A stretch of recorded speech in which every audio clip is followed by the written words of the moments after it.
E aí galera, tudo bem?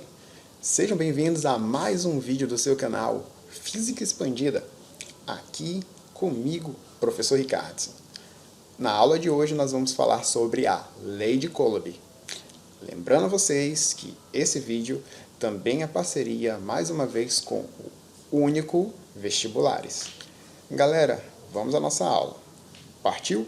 O que é a Lei de Coulomb? A Lei de Coulomb é a maneira que nós temos para quantificar a força elétrica que tem duas partículas quando possuem cargas elétricas. É uma descrição quantitativa da força. Então, conhecendo a carga da força, nós podemos calcular através da Lei de Coulomb. A pergunta é, quem é Coulomb? Coulomb é este sujeito que vocês podem ver aqui na fotinha no canto. Charles Augustin de Coulomb, um físico francês que estabeleceu a relação da força elétrica através de um aparato científico chamado balança de torção. Mas antes de falar sobre isso, vamos entender o que ele já sabia. O que Coulomb já sabia? Ele já sabia que cargas com sinais opostos, elas estabelecem uma força de atração. E cargas de sinais iguais estabeleciam forças de repulsão. Essa força, ela atua exatamente como a terceira lei de Newton. Ela é estabelecida aos pares, ou seja, ela tem intensidades iguais, mas sentidos contrários. Outra coisa que ele sabia é que essa força ela dependia da distância. Quanto mais próxima eram essas cargas elétricas, maior era essa atração ou a repulsão. Ou seja, a força era maior ou menor dependendo da distância entre elas. E o que foi que ele fez?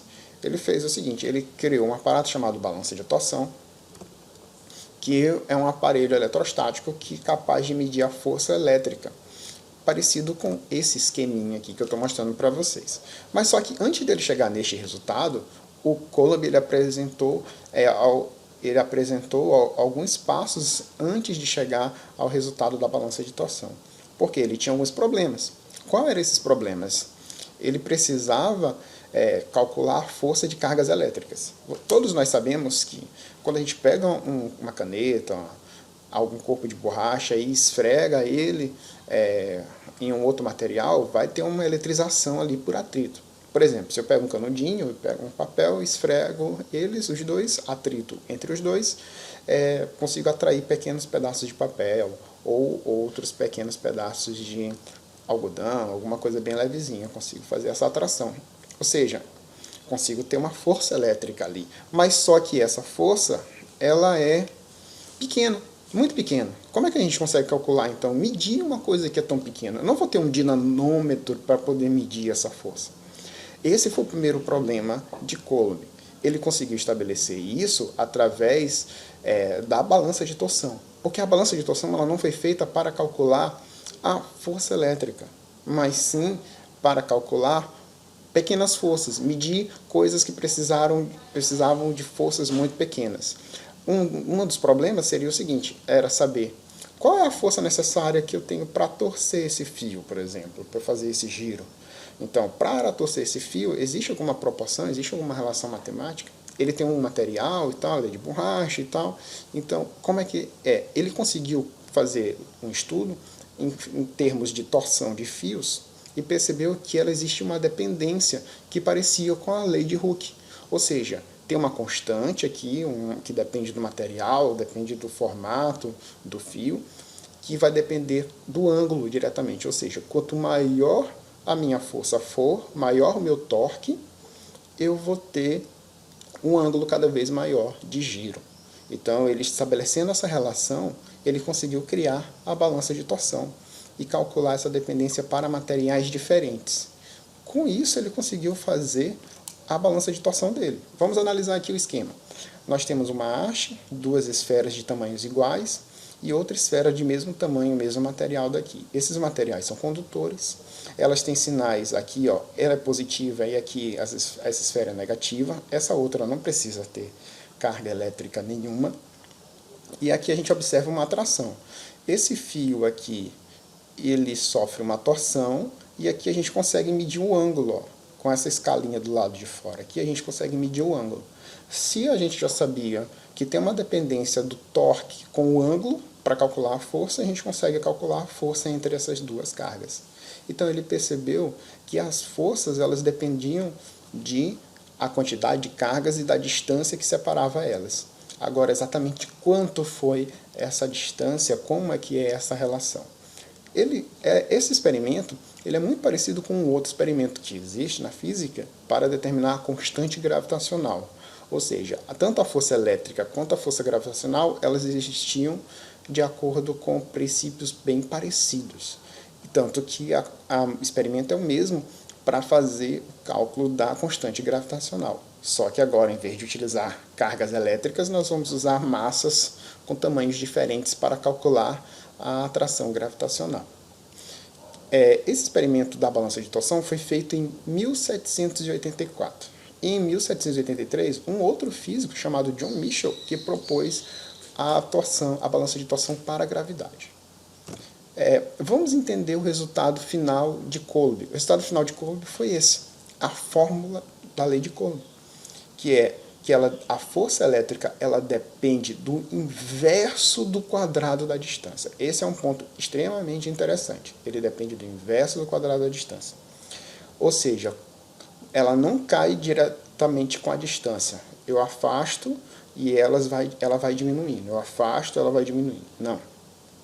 Ela diminui, mas só que ela diminui com o quadrado da distância.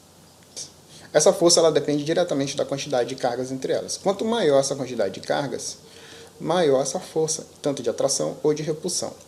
Agora, olhando aqui a equação final, nós observamos que ela depende de um K. Quem é esse K? Esse K é a constante eletrostática do material que existe no meio. Ou seja, se for o vácuo, ela é 9 vezes 10 a nona. Se for um material diferente, esse valor dessa constante ela vai ser um pouquinho menor. Então, dependendo do material, temos constantes eletrostáticas diferentes. Ou seja, vai ser em termos de a condução da eletricidade dentro desse meio material. Ela vai variar de meio para meio. Vamos entender, então, essa relação entre a distância e a força. Já sabemos que a força depende diretamente da quantidade de carga. Quanto mais cargas os corpos possuem, maior essa força de atração. Agora, o que acontece com a distância? Para entender, vamos partir desse exemplo. Temos duas cargas aqui, positivas, separadas uma distância d. A força que age entre elas é dada por quem? Pela lei de Coulomb. Vamos calcular, então, o valor dessa força. O valor dessa força vai ser dado pela lei de Coulomb, então nós temos a constante K. Vamos supor que as cargas aqui, Qzão e Qzinho, são cargas genéricas, são cargas de qualquer valor. Então, esse aqui tem uma carga e são positivas. Então, a força é de repulsão. E o valor dela vale F. Beleza.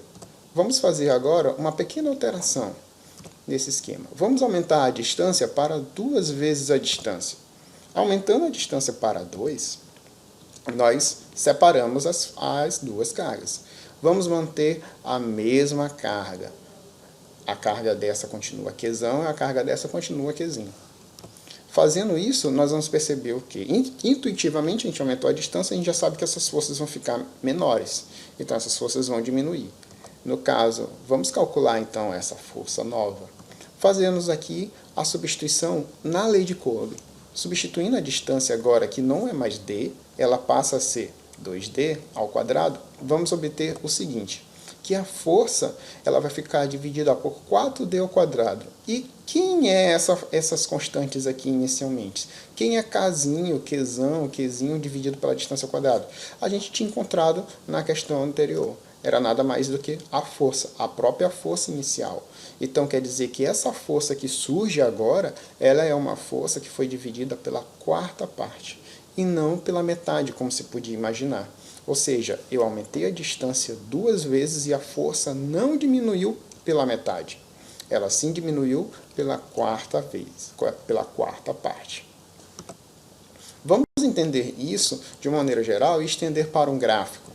Se eu pegar um gráfico onde o meu eixo vertical vai ser o eixo da força e o eixo horizontal é o eixo da distância. Acompanhem aí na tela. Temos aqui a força na vertical e na horizontal nós temos a distância. Vamos colocar os pontos daquela análise que nós fizemos agora. Quando a distância era d, a força valia F.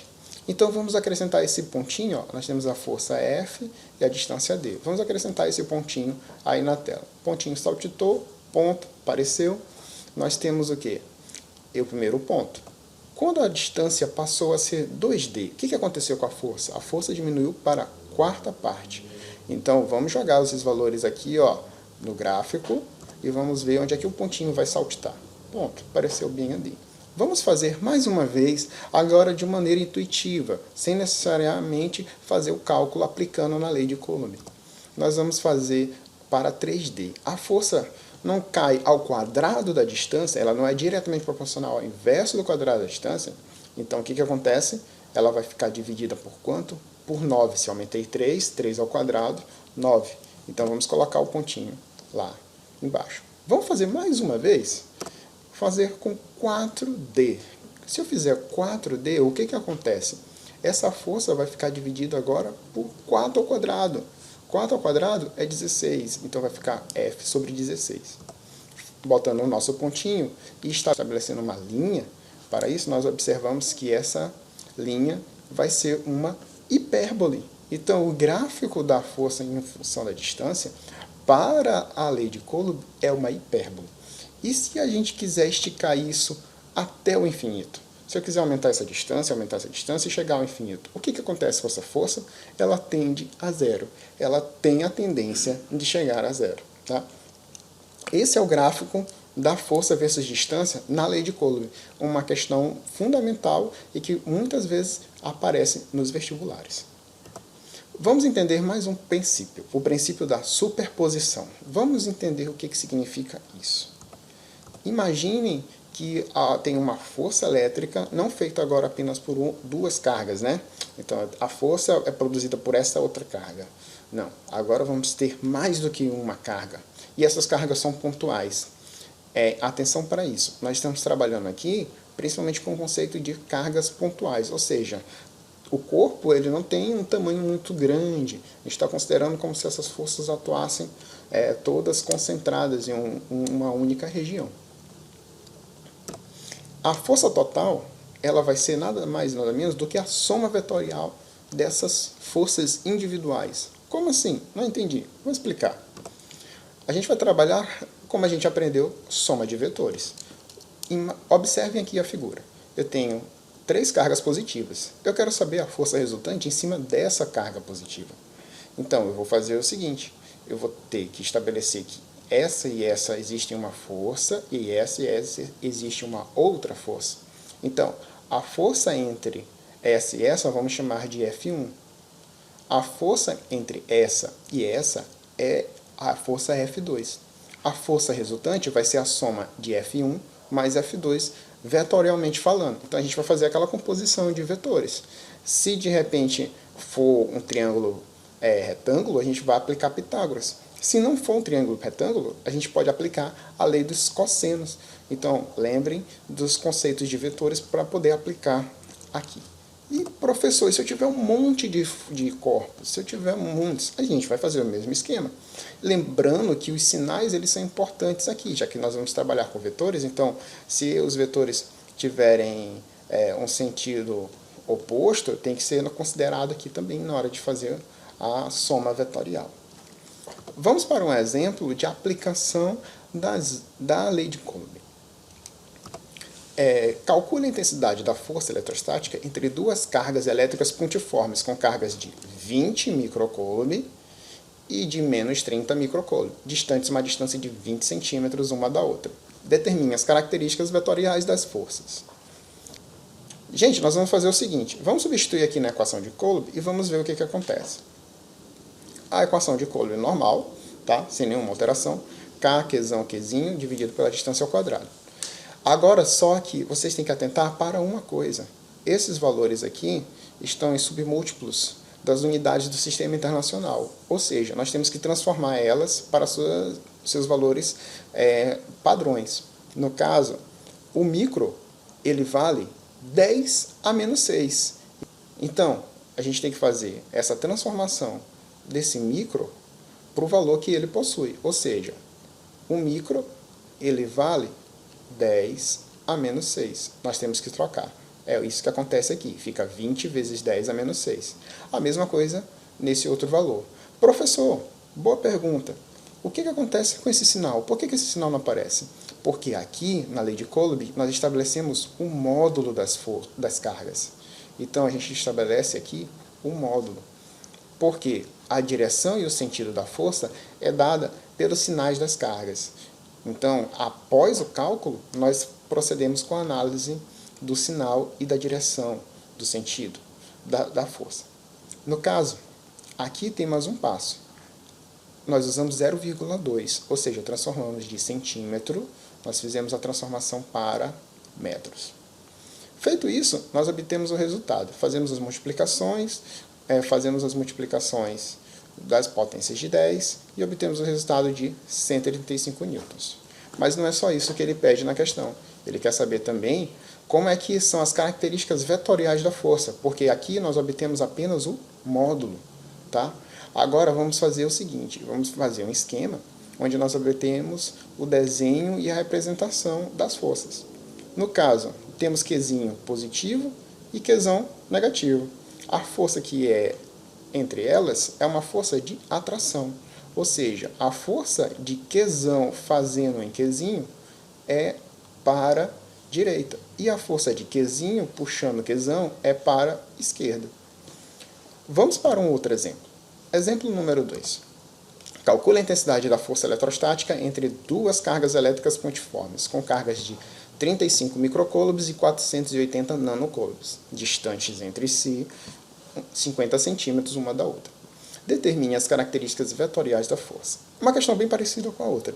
Muda apenas alguns detalhes. Quais são? É que essa carga aqui é microcoulomb, mas esta é nanocoulomb. Então, nós temos agora dois submúltiplos diferentes do Sistema Internacional de Unidades.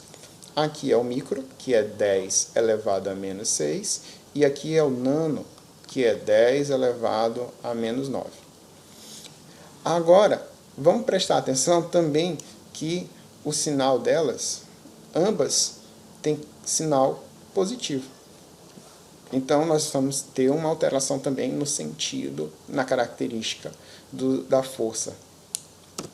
Vamos agora à resolução. No caso, substituímos novamente na equação de Coulomb, lembrando que aqui é módulo, mais uma vez, e transformando 50 centímetros para metro, 0,5. Fazendo como cálculo final, nós obtemos 0,6048 newtons. Uma força muito, muito pequena. E agora nós vamos obter as características vetoriais das forças.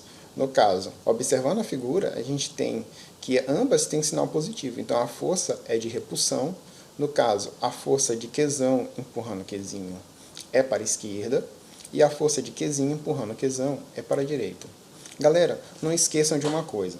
Aqui é um ponto principal. Que essas forças, nós vamos considerar as distâncias sempre separando dos centros das cargas. Então, um ponto importantíssimo sobre a lei de Coulomb é que as distâncias que nós consideramos entre elas são as distâncias dos centros das suas cargas. Por quê? Porque a força na lei de Coulomb é uma força central, e isso também foi testado por Coulomb. Ele também provou que, no experimento dele, que a força eletrostática ela é uma força central. Esse é um dos temas principais em eletrostática e em eletricidade. É o princípio para o entendimento de toda a eletricidade e a aplicação em várias outras áreas da eletricidade e até na elerodinâmica. Com isso a gente encerra a aula e eu espero que vocês tenham gostado. Tudo bem? E com isso, beijos e até mais. Tchau. Fui. Tchau.